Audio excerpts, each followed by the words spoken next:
গত বছর 5ই আগস্টের পর রাজনীতি ঘেন্না করা অনেক মানুষ বলেছিলেন আওয়ামী লীগ শেষ, আওয়ামী লীগ আর ফিরবে না, আওয়ামী লীগকে মুসলিম লীগের পরিণতি ভোগ করতে হবে।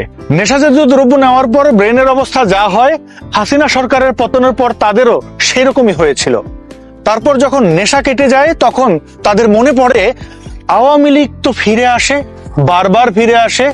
তাছাড়া মুসলিম লীগের সাথে তো আওয়ামী লীগের তুলনা হতে পারে না, কারণ মুসলিম লীগ ধর্মের নামে ভারতবর্ষে দাঙ্গা লাগিয়ে টেবিলে বসে পাকিস্তান তৈরি করেছিল, আর আওয়ামী লীগ দীর্ঘ সংগ্রামের পর চূড়ান্ত রক্তক্ষয়ী যুদ্ধ করে সেই ধর্মভিত্তিক দেশের ধারণা ভেঙে বাংলাদেশকে স্বাধীন করে। সুতরাং আওয়ামী লীগকে মুসলিম লীগের সাথে তুলনা করাটাই ভুল হয়ে গেছে।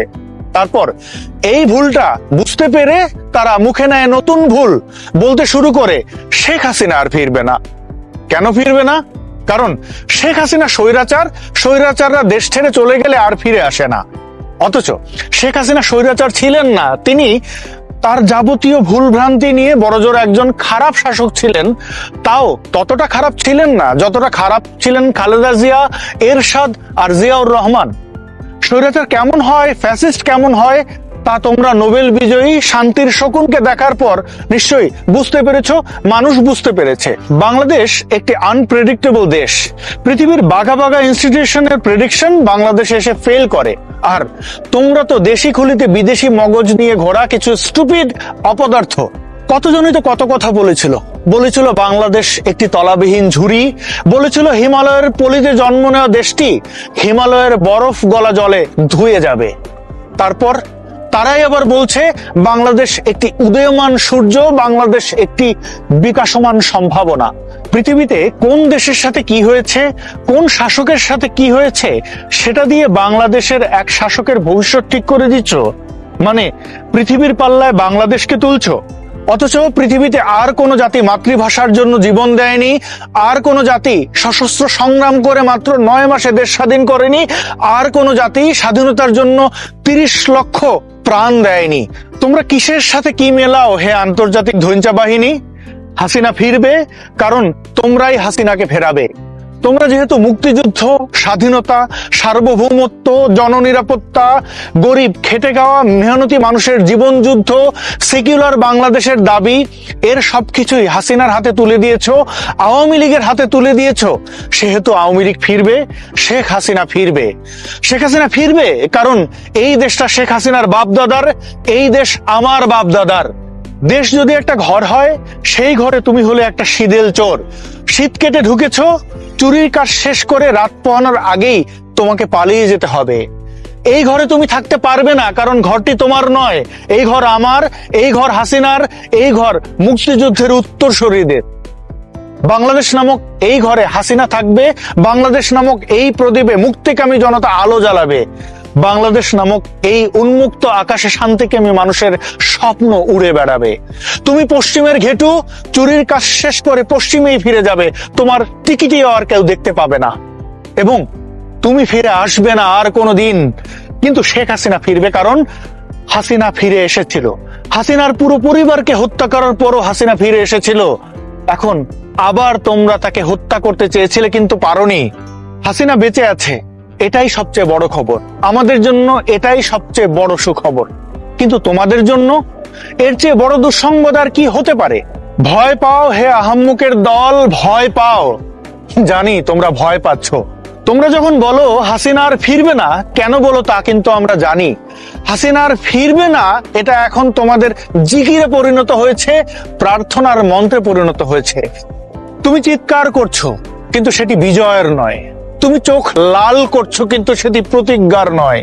তুমি ভয় পাচ্ছ, তুমি ভয় পাচ্ছ হে বারাহ শাবক, তুমি ভয় পাচ্ছ। কোথাও জয় বাংলা শুনলে, শেখ মুজিবের কণ্ঠ শুনলে, তোমার আমার ঠিকানা কিংবা তোমার দেশ আমার দেশ স্লোগান শুনলে তোমার শরীরে কাঁপুনি শুরু হয়ে যায়। যেমনটা হতো 71-এ, যেমনটা হতো রাজাকার আলবদর আল শামস পাক সেনাদের শরীরে। হে নেত্রলাল, তুমি দেশ বিরোধীদের সাথে হাত মিলিয়েছ, জঙ্গি জিহাদি রাজাকারদের সাথে হাত মিলিয়েছ। তুমি হলে বাংলাদেশের অসুখ, তুমি হলে শীদেল চোর। তুমি রাত পোহানোর আগে বাংলা ছাড়ো, কারণ এই বাংলা তোমার নয়, তোমার বাপ দাদার নয়, এই বাংলা আমার, এই বাংলা হাসিনার, এই বাংলা হাসিনার বাপ দাদার। হাসিনা ফিরে আসবে, কারণ হাসিনা ফিরে এসেছিল। ইতিহাসের অন্য অভ্যুত্থানগুলোর ঠিক বিপরীত পরিণতি হতে চলেছে 24-এর অভ্যুত্থানের।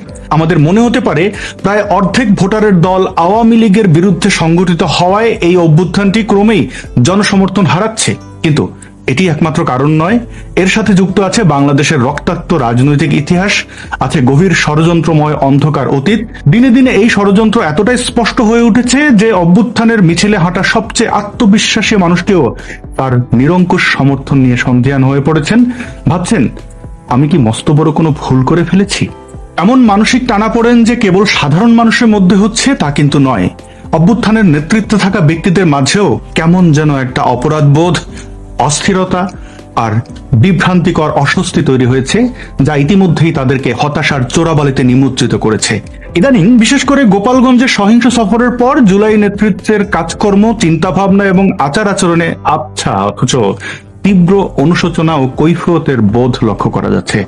তারা যেন বারবার এমনটাই প্রমাণ করতে চাইছে, না না না না না, আমরা কোনো ষড়যন্ত্র করিনি, আমাদের আন্দোলন একেবারেই নিয়মতান্ত্রিক, পুরোপুরি বৈধ। ভয়ার্ত কণ্ঠে, শব্দহীন চিৎকারে তারা বলতে চাইছে, আমাদের নিরাপত্তা দাও, আমাদের স্বীকৃতি দাও।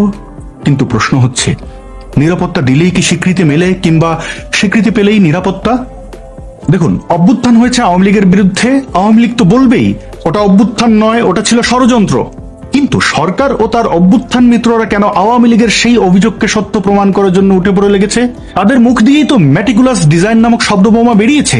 তাদের কাছ থেকেই তো আমরা জানতে পেরেছি স্নাইপারের কথা, জানতে পেরেছি 7.62 বুলেটের কথা। তারপর স্নাইপার হাতে নারী জঙ্গির ফুটেজও আমরা দেখতে পেয়েছি। আরো দেখেছি গাড়ির ট্রাঙ্ক থেকে স্নাইপার সদৃশ্য অস্ত্র উদ্ধারের দৃশ্য। অভ্যুত্থানের পক্ষের লোকরা স্বীকার করেছে তাদের সহিংস ক্ষমতা দখলে জাতিসংঘের নিয়ম বহির্ভূত জড়িত থাকার কথা। আরো স্বীকার করেছে যুক্তরাষ্ট্রের অর্থায়নের কথাও। নিছক কোটা বাতিলের দাবিতে গড়ে ওঠা একটি আন্দোলনকে সহিংস করে তুলতে জামাত শিবিরের যে ভূমিকা ছিল তা কিন্তু তারা স্বীকার করেছে, আমরা তাদের মুখ থেকে জেনেছি। জনমনে কিন্তু এ নিয়ে আর কোনো সন্দেহ নেই। কিন্তু তবু নির্বিচারে মানুষ মরতে দেখে হাজার হাজার মানুষ মৃত্যু ভয়কে জয় করে রাস্তায় নেমে এসেছে। অনেকের অঙ্গহানি ঘটেছে, প্রাণহানিও ঘটেছে। এসব কি শুধুই অপচয়ের খাতায় চলে যাবে?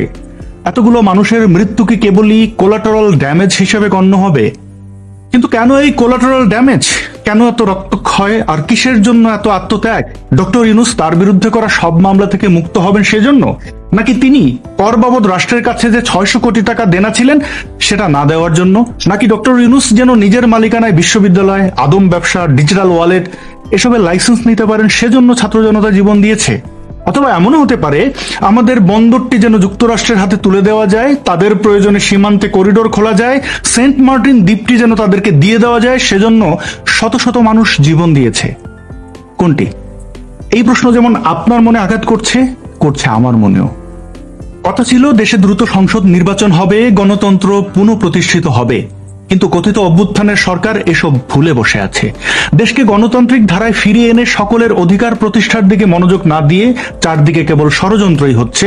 আর এই ষড়যন্ত্রের গেম অফ থ্রোনসে দারুণ পারফর্ম করে যাচ্ছে ইউনূসের নেতৃত্বাধীন সরকার, বিএনপি, জামায়াত এবং কিংস পার্টি এনসিপি সহ অভ্যুত্থানের সকল রাজনৈতিক স্টেক হোল্ডার। এই যে অভ্যুত্থানের ঘোষণাপত্র, এটি তাদের অবস্থান থেকে দেখলে এই ঘোষণাপত্র এই মুহূর্তের সবচেয়ে গুরুত্বপূর্ণ ঘটনা। কিন্তু এমন এক ঘটনার গায়েও তারা ষড়যন্ত্রের কালি মাখাতে ভুল করেনি। ঘোষণাপত্রের ঘোষণার ঐতিহাসিক দিনে এনসিপির হাই ভোল্টেজ নেতারা ঢাকায় ছিলেন না। তাহলে তারা কোথায় ছিলেন? তারা ছিলেন কক্সবাজারে। গভীর কোন ষড়যন্ত্রের অংশ হিসেবে তারা কক্সবাজারে গিয়েছেন। তারপর আবার তারা তাদের সমর্থিত মিডিয়া দিয়ে এই বলে মিথ্যা সংবাদ প্রচার করলেন যে তারা নাকি মার্কিন রাষ্ট্রদূত পিটার হাসের সাথে গোপন বৈঠক করতে সেখানে গেছেন। ব্যাস, বাকি মিডিয়াগুলো তা লুফে নিল। জনগণও এসব নিজের অপেক্ষায় থাকে। আর এমন ঝংকারময় ঢোলের বাড়ি শুনে আওয়ামী লীগের নাচনে বুড়িরা শুরু করে দিলেন নাচন কোদন। ঠিক তখনই এগিয়ে আসে ফ্যাক্ট চেকার মুজাহিদরা। না, এসব ফ্যাক্ট চেকাররা জঙ্গি কিনা তা আমি জানি না, কিন্তু তারা এই সরকারের জন্য জিহাদ করতেও প্রস্তুত, শহীদ হতেও প্রস্তুত, তাই তাদেরকে মুজাহিদ বললাম। তো এই ফ্যাক্ট চেকার মুজাহিদরা প্রমাণ করে ছাড়লেন পিটার হাস মহোদয়ের সাথে কক্সবাজারে গিয়ে মিটিং করা সম্ভব নয়, কারণ তিনি বর্তমানে মার্কিন যুক্তরাষ্ট্রে অবস্থান করছেন। মানুষ এই সঠিক তথ্যটি বিশ্বাস করলো এবং কক্সবাজার ইস্যুতে পানি ঢেলে দিল। এখন আর কেউ জিজ্ঞেস করছে না যে তারা অর্থাৎ এই মহান নেতারা কেন কক্সবাজারে গিয়েছিল। জনগণ ইস্যু বিসর্জন দিলেও এনসিপি কিন্তু দেয়নি। তারা কক্সবাজারে যাওয়া নেতাদের শোকজ করলো, নেতারাও সেই শোকজের জবাবও দিয়েছেন, বলেছেন তারা সেখানে গভীরভাবে চিন্তা করার জন্য গিয়েছেন। সিরিয়াসলি? এরকম অসংখ্য সন্দেহজনক গতিবিধির কারণে মানুষের মনে প্রশ্ন জেগেছে, এই অভ্যুত্থান আসলেই কি জনতার, নাকি এর পেছনে রয়েছে গভীর কোনো রাজনৈতিক প্রকল্প যা ক্রমশই দৃশ্যমান হচ্ছে আমাদের কাছে? কথা হলো, এরা কখনোই জনমুখী ছিল না, এরা সবসময় রাষ্ট্রদূতমুখী, দূতাবাসমুখী এবং সর্বোপরি ষড়যন্ত্রমুখী। সোশ্যাল মিডিয়া নিয়ন্ত্রণ ও সৃজনশীল গুজব ছড়িয়ে এরা একসাথে কয়েকটি প্রজন্মের সাথে কেবল প্রতারণাই করছে। কিন্তু সমস্যা বা সুবিধা হলো, এই দেশের মানুষ প্রতারককে ছাড় দেয় না, আবার ছেড়েও দেয় না। যাদের সঙ্গে প্রতারণা করেছে একদিন তারাও নিশ্চয়ই সব হিসাব বুঝে নেবে।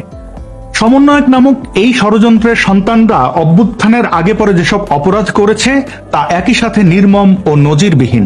কোথাও পুলিশের বিকৃত ঝুলন্ত লাশ, কোথাও বা সেই লাশের উপরে উল্লাস নৃত্য, লাশের মুখে আঘাত করতে করতে গালের মাংস খুবলে নেওয়া, শহরের রাস্তায় লাশের শরীরকে টেনে হিঁচড়ে জিহাদি মিছিল, এই সব আমরা দেখেছি।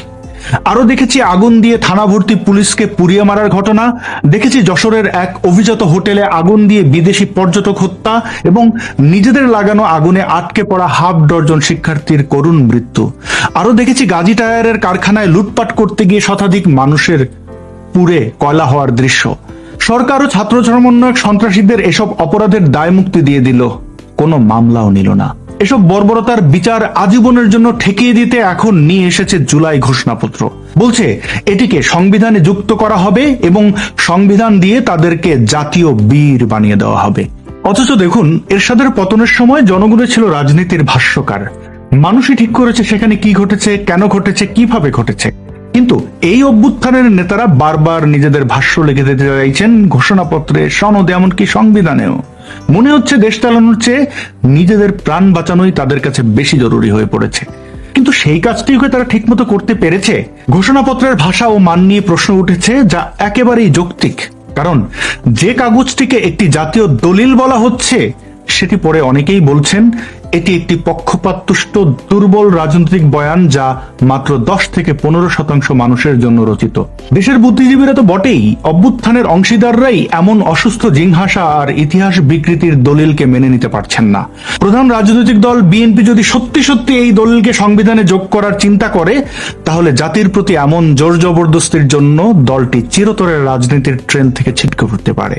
কারণ সময় হলে জনগণ এসব অবজ্ঞা আর অসম্মানের দলিল ছুঁড়ে ফেলে দেবে, সাথে বিএনপিকেও।